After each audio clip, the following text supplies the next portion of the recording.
It seems that more people are immigrating now than ever before, and this is a worldwide problem. Um, I know that people have various opinions on the subject, so I'm going to speak about my firsthand experience, and I only know about the limited experience that I have, what I've read about, and that is no way an accurate representation of everything or every situation. Um, as you guys know, I recently purchased a home that is in a small town in Ohio, and it's a little more than 100 miles away from where I used to live. Um, when I moved in, none of the neighbors stopped by or said hello or introduced themselves, and I don't remember this happening 17 years or so ago when I purchased that home either, so I don't think that's anything out of the ordinary. Um, Neither the American neighbors nor the immigrant neighbors came over and said hello or welcomed me to the neighborhood. And this is the same. This is the same in the old house as well. So this isn't anything out of the ordinary. Now, the new property that I purchased, apparently there's a lot of immigrants from Ghana that live nearby, and it was some government program. I heard this is rumor on the street when I was talking to a neighbor that lived across the street. And they mentioned this, and they did not have any animosity. They said they don't know if it's good, they don't know if it's bad, and, you know, they were happy, so they were just very polite and jovial, and obviously trying not to be racist or anything like that. And this video is not about racism. There are problems when it comes to understanding each other and being able to communicate. It's not about what skin color someone has, and there are also cultural differences. I do really like the home that I purchased. It is quite a fixer-upper, and there have been several occasions where I've needed help, and really I'm here by myself and there's no one to help, so I don't expect anyone to help. But if I did need to go to a neighbor, I have found one that possibly would have my back, and that was a wonderful thing. But it was not the immigrant neighbors. So the house to the right has several people that live there and go in and out, and I have not introduced myself to them. It appears like a strange living situation, or possibly people are living in a shed in the backyard, and there's also a business, and many of the people appear younger. So for this reason, I did not introduce myself to them. I needed some help with lawn care, so I did end up speaking with the neighbor that lives 2 houses to the left. And they actually were very helpful, and had previously been involved in crimes, and now were living like a decent life, lawful, not doing anything illegal. And this doesn't matter too much to me, but they might have had a hard exterior appearance to some people, not to me, but they actually appeared genuine and more kind-hearted. Then there is a house across the street that apparently has a lot of immigrants from Ghana, and you know, it actually is disappointing to me because there's quite a lot of people living there, and if you saw them walking down the street and you tried to talk to them or say hello, they would not be able to respond. They would not talk to you, and they wouldn't understand what you're saying. And so that actually is disheartening. I'm sorry, guys, this is the absolute truth. Now, I was trying to see my neighbor that lived 2 houses down, and I walked across the next door neighbor's house. This home, it's a nice looking home. It's older, just like mine. And there's like a family, I believe, 1 or 2 families of immigrants, possibly from Ghana. And they have a nice looking van. It looks newer. It obviously costs a lot more than my vehicle. And I did see like 2 adult men and 2 adult women and a few kids. And they were all well dressed and they looked nice. And so I was going to ask them if they could let me know if they saw the other neighbor come back.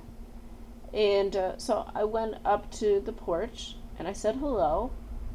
And there was a couple of women sitting there. And they did not get up. They did not come say hello. Perhaps I'm taking this the wrong way. But it was actually, it came off as very rude.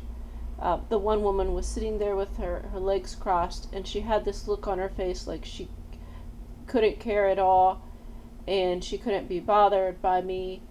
And I just tried to talk politely to her, and then I tried to introduce myself. So I said my name, and I tried to introduce myself. And she would hardly look at me. And when she did, it was almost a condescending look. It was not polite. Or Sarah, quiet. Now, I could be also misreading this because there could be some cultural difference. But she was just sitting there wearing a nice outfit, nice skirt, didn't want to be bothered to look at me, and hardly answered a question. And it just did seem very rude. And there was another woman sitting further back. And then there was two younger adult men, maybe 25, maybe 30. And then they saw this going on for a while where no one was responding when I said my name. And so then they came over and I told them mine. And I'm not sure they could understand what I was saying. But they actually were more straightforward and were trying to communicate. And possibly would have introduced themselves if they spoke English. But this is not good. It looked like they looked very healthy, they had nice clothing, they had a nice vehicle, and they had a nice house. And they were doing well. And we would hope that for every human this would be a possibility. I'm talking about the interpersonal communication, where I actually really tried to introduce myself to these neighbors, and the woman was rude. She wouldn't stand up, she wouldn't turn her body, she didn't want to be bothered to even look at me with her eyes. And is this a cultural thing? It could be something normal from where she comes from. I'm not sure. It seems like there's quite a few shootings, and there's a little higher crime rate on the street where I live. I have no idea how the immigration has impacted this, if it has or has not. But when people come to the United States, or they come to any country, and the locals try to, politely say hello, and this is ignored, and the locals are not treated respectfully or politely, then this is a problem. And this can cause racism, and I'm not saying that did in this case. I'm sorry, guys, the dogs are barking.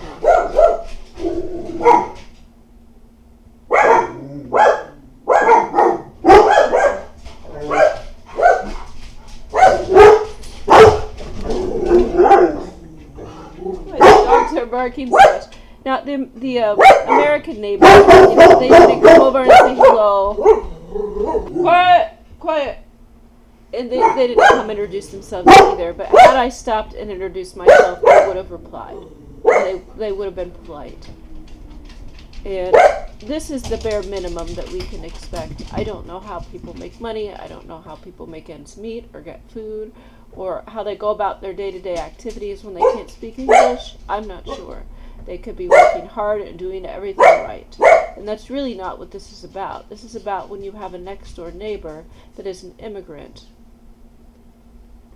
and you try to tell them your name and say hello, and you get ignored. I don't think this is standard in Africa. I've seen enough videos. I used to watch the Travel Channel many years back, and I don't think this is standard. So my opinion, based on my limited experience, is that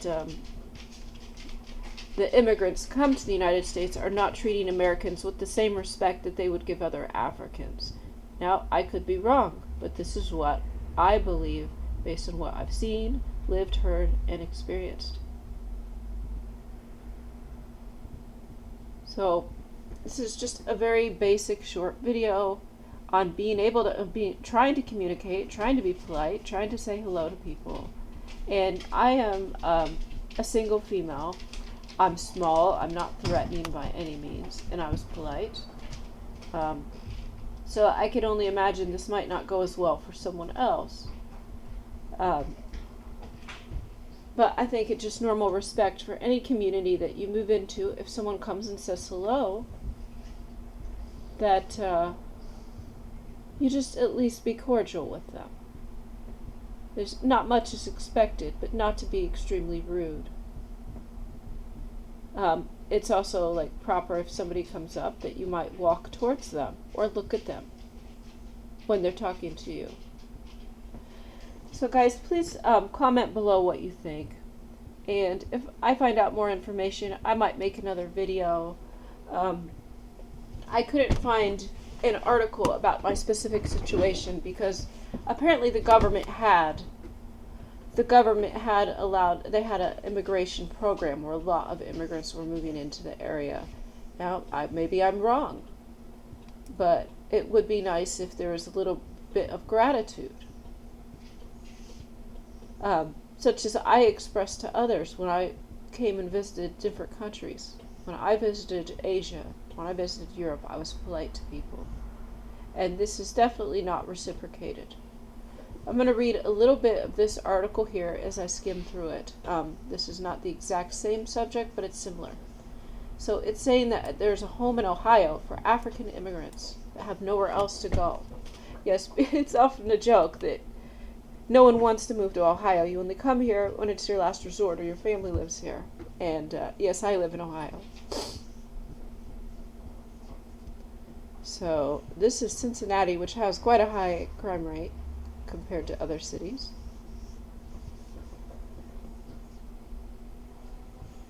Now this man, his name is Omar, and he had 8 men in his car that would they would carpool to go to work at a chicken processing plant. That's good, honest work. And it's also good that they were sharing a vehicle and able to afford things. So I'm going to skip a lot of the things that aren't too relevant to this video here. So thousands of his friends or people in similar situations from his area began arriving from Maritana to the United States border with Mexico 2 years ago. And then they've been making their way to the quiet Cincinnati neighborhood and living with Ball. Okay. So I'm trying to find out who exactly is Omar Ball, because this man is very charitable. He's very helpful. Is he an immigrant himself?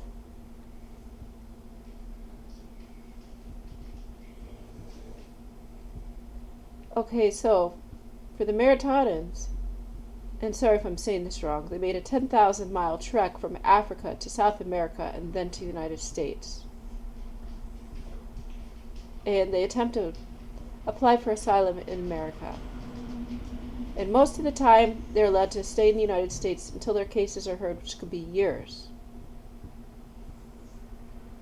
This article here says that it's a 2,800% increase compared with 2022. So 2 years later, wow, 28 times more migrants have arrived from Maritana.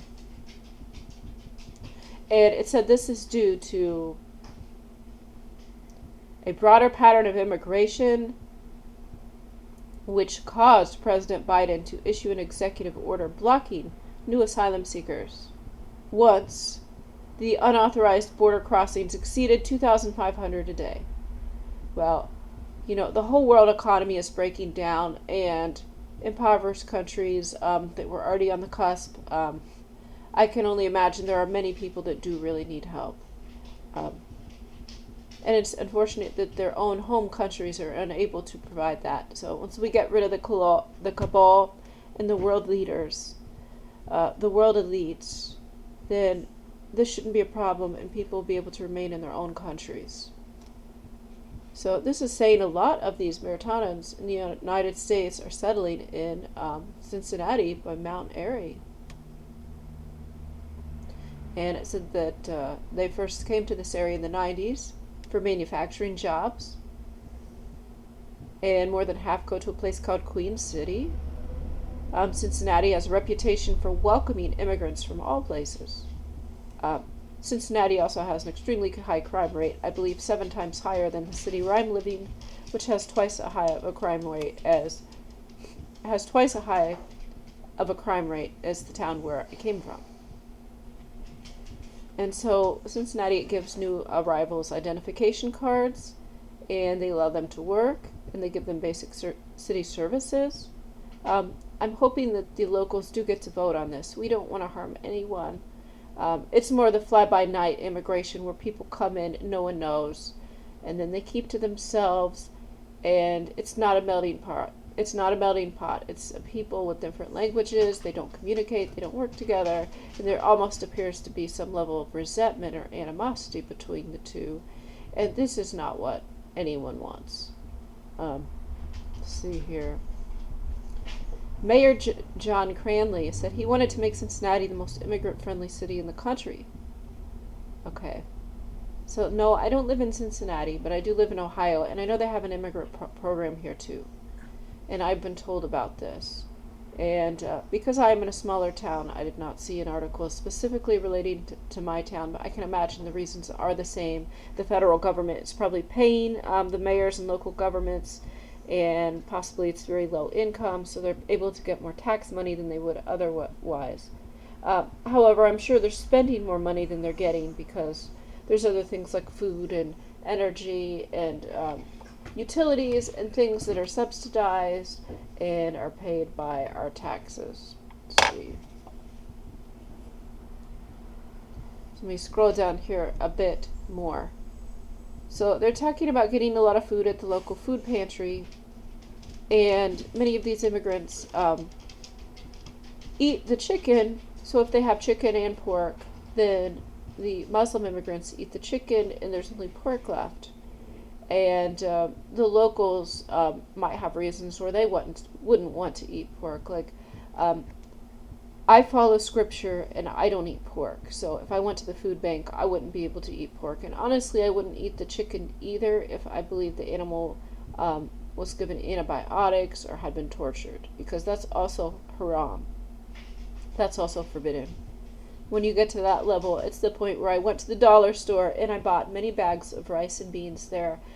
If I cannot afford food, I'm going to be making rice and beans, which I absolutely hate, but at least I won't be starving to death, and I'll be able to give some to my dogs. Let's see here. At the same time, people that don't follow a godly diet will go to the food bank, and they need this food. They really need this food. They'll go to the food bank and they'll eat food from animals that weren't slaughtered in a lawful, acceptable way. Or they'll eat genetically modified ingredients that are against Scripture. This is the same if you go to the store. Very few foods are allowable, permissible, and acceptable by God that we find in modern society. So this article says it's not uncommon to find apartments with 10 or 14 people in a 2-bedroom apartment. Is this really a better quality of life when you have 14 people living in a 2-bedroom apartment? No, I don't think so. And we don't want to see these people on the streets either. So where's the solution where they can stay in their home country? And they can live in a community where people speak their own language and they're able to communicate with each other, where the foods they eat are nearby and readily available. So Ball is doing what he sees as a God-inspired mission. And I would say, kudos to this man. He is spending, like I skimmed through this before, a lot of money. He said $300 per month per person that he welcomes into his home. And in total, $6,000. And he drives them to work. And he buys them their toothpaste and their shampoo. He says they come with a t-shirt and a pair of pants. And this man, out of the kindness of his heart, provides for that. So this says over the last 2 years, 50 people have called his house home. So there's a period of time while they're waiting on a hearing. before their application for asylum has been heard, where they're allowed to stay in the United States, and they're not able to work. So they would stay someplace, usually just a person who allows them to stay in their home, like Omar Ball. And it looks like he is busy helping new arrivals. It says recently he couldn't pay his full water and electric bill. He has a wife, a high school daughter, and a disabled son, and they're getting concerned. On a recent March morning, 15 migrants were living in his one-story home. The handles on his newly remodeled kitchen are worn from so many people grabbing them. Holes are developing on the couches. The food costs are climbing.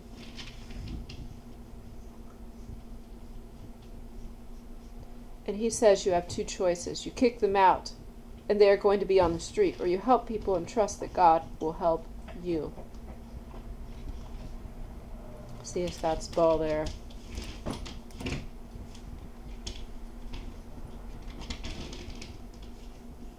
So it looks like Ball, Omar Ball, came to America when his brother was killed. There was a brutal campaign to purge opposition members from the military. Almost all of them were black. Thousands were detained and several hundred killed or tortured. Sadou Ball was due to be married in this environment, and a day before his wedding, he made the journey back to his hometown. Along the way, his relatives said he was beaten to death. Worried that Omar would be next, his mother asked him to run away.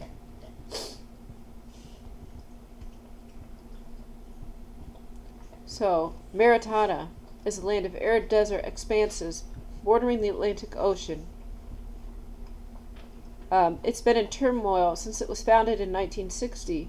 Black residents were routinely enslaved by wealthy white Arab Moors. Yes, guys, we do know that slavery occurs today still. We want to help these people, but there has to be a better way than this. There has to be a way to help them where they can stay in their homeland. It seems like they need police. It seems like they need to get rid of corruption in their government. So Mauritania was the last country in the world to abolish slavery in 1981. And it still persists. About 3.2% of the population today live in what is called slavery, according to the Global Slavery Index. I'm going to scroll down this a bit more. So, yes, do thank God for this man, because it appears that he does help many people. I'm looking at the pictures. He has a very nice house. It looks like the people living with him in this picture here do look healthy. They do look well fed. It looks like he's providing them and purchasing them new clothing, or it's being donated. I'm not sure.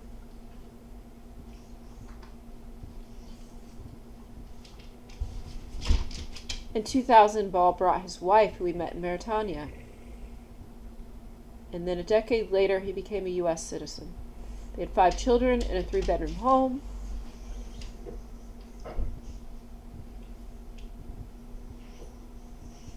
Oh, he started a small company that ships American-made items back to Africa. Well, he might be going out of business because there's not much made here anymore. Oh, and this is very sad. It says in 2019, one of his children was shot in a robbery attempt on Mother's Day. His 17-year-old son was left in a wheelchair. They thought about leaving Cincinnati, but then they ended up staying. Leaning on his Muslim faith, and this is one thing, guys, that many people don't know, is just how generous, just how charitable Muslims are. Now, I'm not talking about your redneck backwoods Muslims, okay? We have rednecks too, and some of them are good, and some of them are a bit strange. But generally, the Muslim community is very charitable. And this man doing all of this work himself, they really, charity is an expectation. It's a part of their life, like going to work. This is something that the rest of the world can learn from, that other Americans can learn from.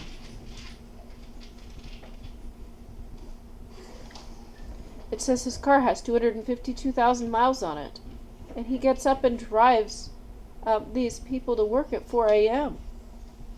And then he used to shuttle children around. And his home has become a welcoming center for migrants.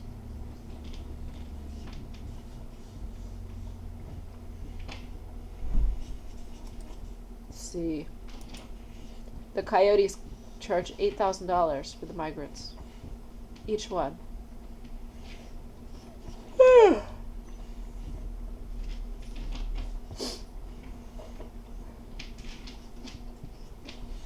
Yeah, so does this sound like a good situation that's going to help people in Maritana and the world? I'm going to read this here. It says, after crossing the border and surrendering to U.S. Border Patrol, Mauritanians are typically released on parole to apply for asylum. And then they go to live with friends or family, whichever person will allow them to while they're waiting permission to work. And if they don't have anyone to help, then they just have to go to Ball's house in Cincinnati, Ohio. This is not a good system. All of the trouble, all of the problems lie on the people, and the government is allowing things, but not providing the finances, resources, and the help that is necessary.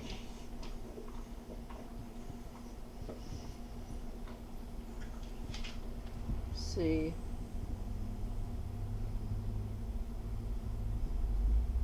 And another thing is just saying here that they do have fire-related emergencies and accidents because many of the migrants, they don't know how to use the kitchen appliances. They don't know how to use electronics. Things are being done that are dangerous. You imagine that there are areas in Africa where there are not power outlets. Or if there is, there's like one solar panel and perhaps it can be used for a stove. And it's not like what we have here. And then Omar Ball says, in a small community of 3,600 residents, I don't know how they're finding my little village. Word of mouth must be. Let's see here. Wow, this man truly is doing God's work. And if we do have people being tortured and killed in their home countries, we want to help that. But there needs to be a way where we can help them in their own countries. And this is the part of the article talking about eating pork. They come from a country that still practices slavery today. This is awful. And you're telling me the United States government can't do anything about this? We go to war with the Middle East over oil, but we can't go to war with the Mauritanian government to get them to stop practicing slavery. That might be a reason to go to war.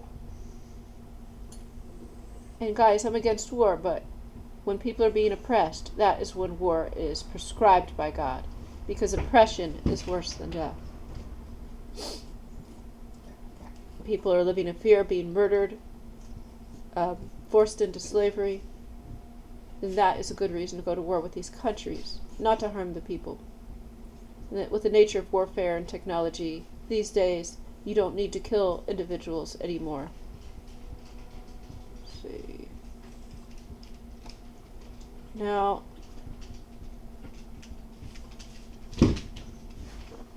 let's see. Ball drives all of the people to Wang's law firm. Who is Wang? Okay, so this is someone that's helping them. He was an immigrant.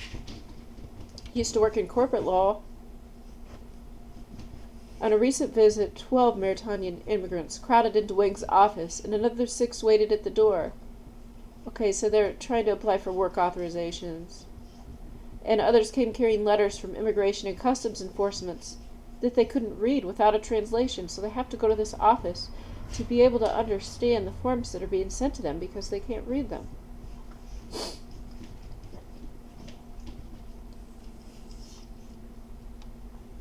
So, they have to be in the country for 6 months. And then they can apply for asylum, and then they can request permission to work. That paperwork takes another month or 2. And the United States immigration system is so backed up that most Mauritanian arrivals are still years away from receiving a hearing on their asylum claim. And the migrants must show that they were persecuted or feared being targeted. Most don't arrive with any documents needed to prove their case. And some won't be allowed to stay.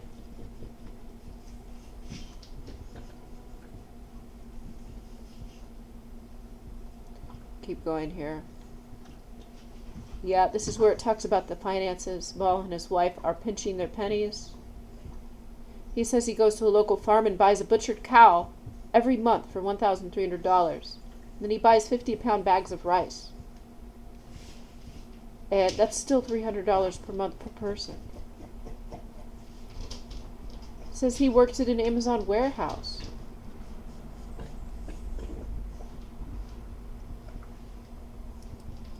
And at the end here it says, I can't keep doing this over and over again. They can't afford, every few days they have to buy something that costs $50, something that costs $100.